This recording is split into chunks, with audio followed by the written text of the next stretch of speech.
मोदी जी की कैबिनेट में मंत्री और मेरे मित्र भाई प्रहलाद जोशी जी, कर्नाटक के सहकारिता मंत्री श्री एस.टी. सोमशेखरन जी,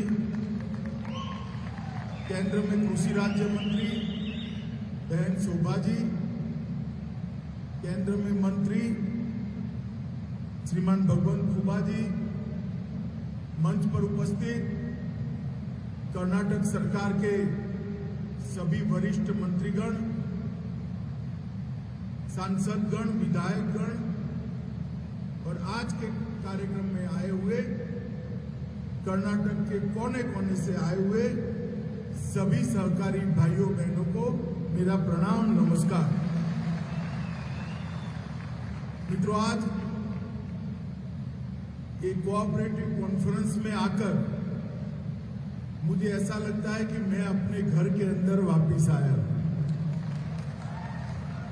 क्योंकि बहुत कम आयु से मैं सहकारी आंदोलन का हिस्सा रहा और देश भर में जहां सहकारी आंदोलन सफल हुआ है, मजबूत है, परिणाम लाने वाला है, ऐसे कुछ बचे खुचे राज्यों में से हमारा कर्नाटक इसमें ए ग्रेड पर आता है।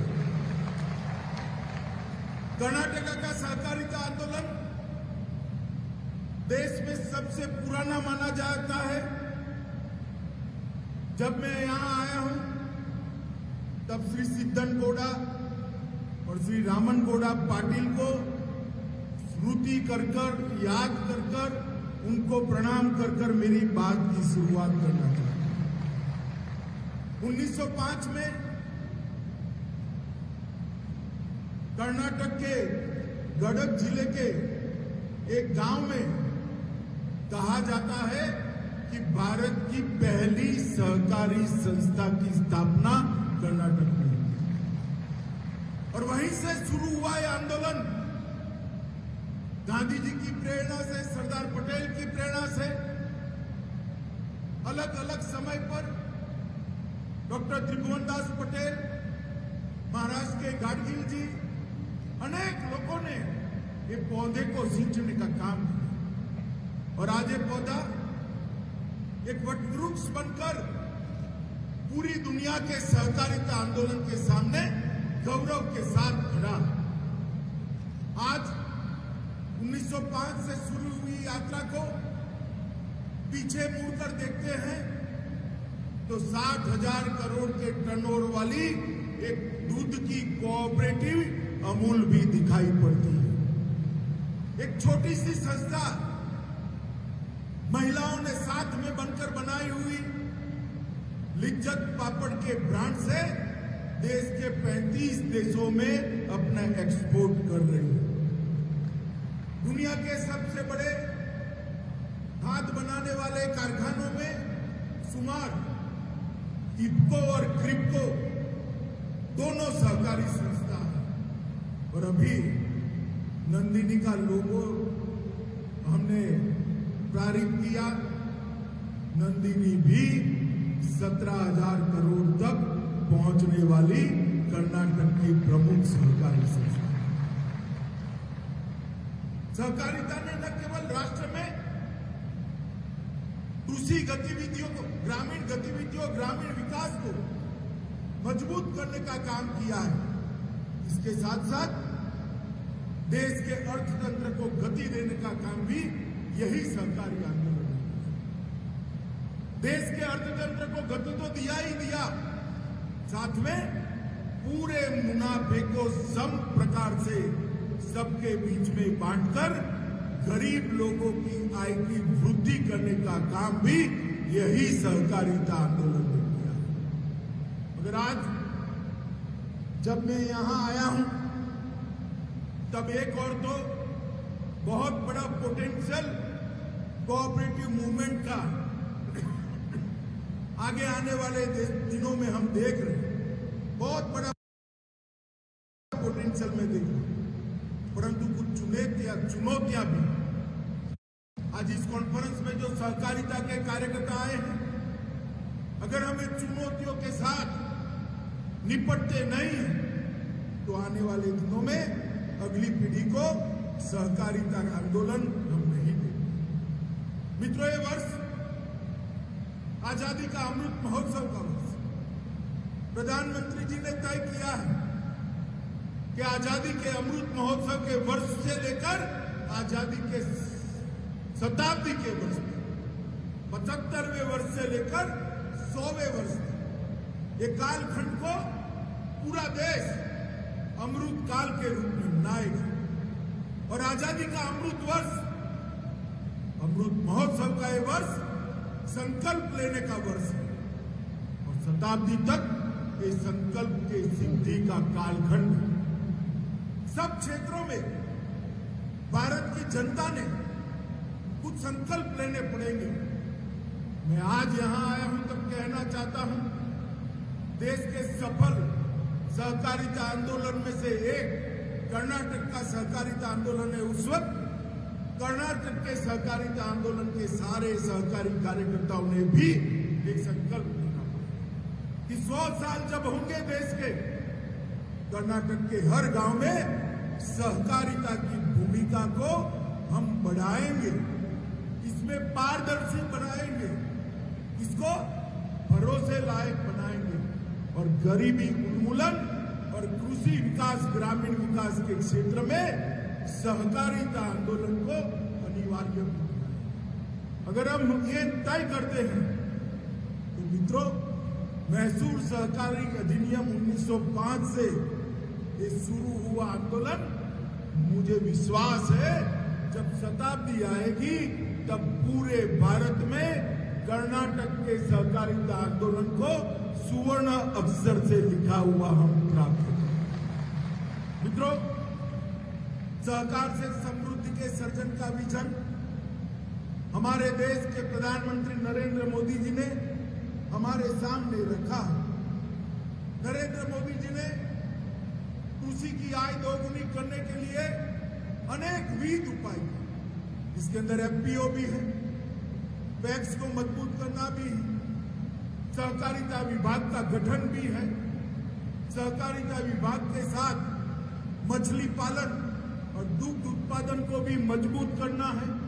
अनेक विध उपायों को मोदी जी ने कृषि की आय दोगुना करने के लिए लिया है और मुझे लगता है देश के प्रथम सहकारिता मंत्री नाते मुझे लगता है कि इसमें सहकारिता आंदोलन की बहुत बड़ी भूमिका मैं देख रहा हूं, जो भूमिका का निर्वहन हमने करना पड़ेगा।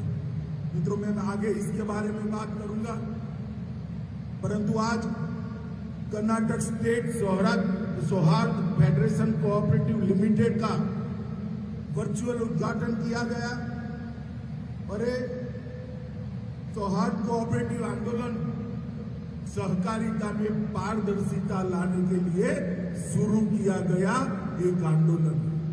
सहकारिता के अंदर सरकारी दखल को मिनिमम करने के लिए शुरू किया गया आंदोलन है और आज 5000 से अधिक समितियां, इसके 62 लाख सदस्य बने हैं और लगभग 1000 करोड़ की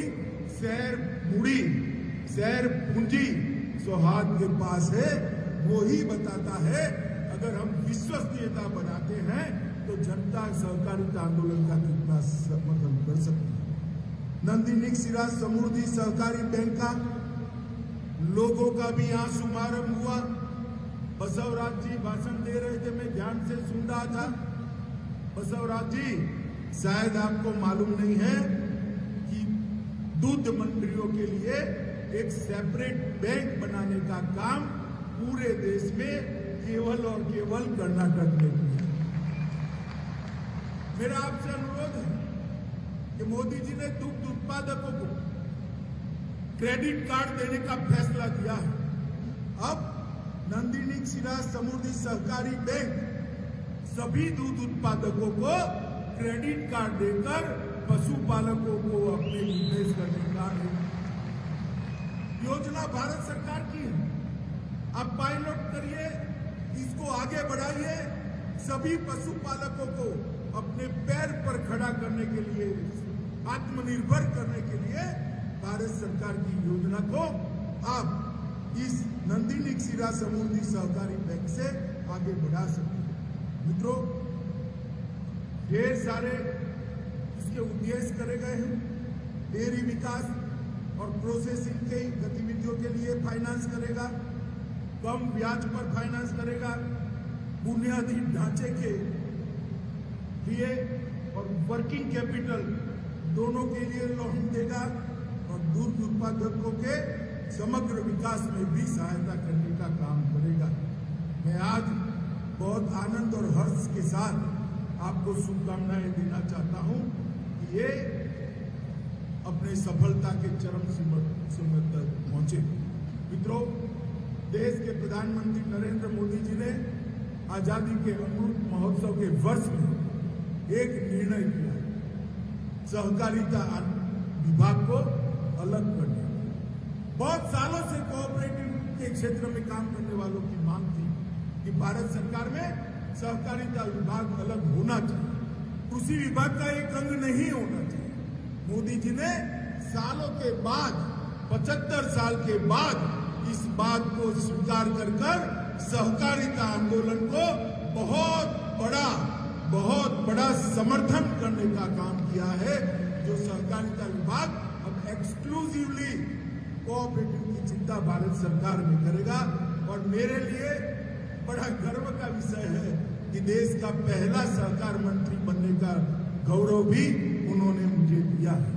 मित्रों, 1958 से लेकर कई सारी समितियों की कोऑपरेटिव के लिए जो सिफारिशें वो पेंडिंग पड़ी रही, फाइलों पर धूल जम चुकी। हमने सारी धूल उखाड़ दी है। 6 महीने के अंदर सहकारिता क्षेत्र में आमूल चूर परिवर्तन के लिए भारत सरकार देश के सभी सहकारिता मंत्रियों का सम्मेलन बुलाने जा रही है। मित्रों, आज मैं जब यहाँ आया हूँ तब सभी कोऑपरेटिव के मित्रों को कहना चाहता हूँ, हमने भी सहकारी क्षेत्र के अंदर पारदर्शिता लानी, हमारी विश्वसनीयता बढ़ानी पड़ेगी। हमारे क्षेत्र के अंदर जो करप्शन घुसपैठ कर चुका है, इसको रोकना होगा। चुनाव में पारदर्शिता लानी पड़ेगी।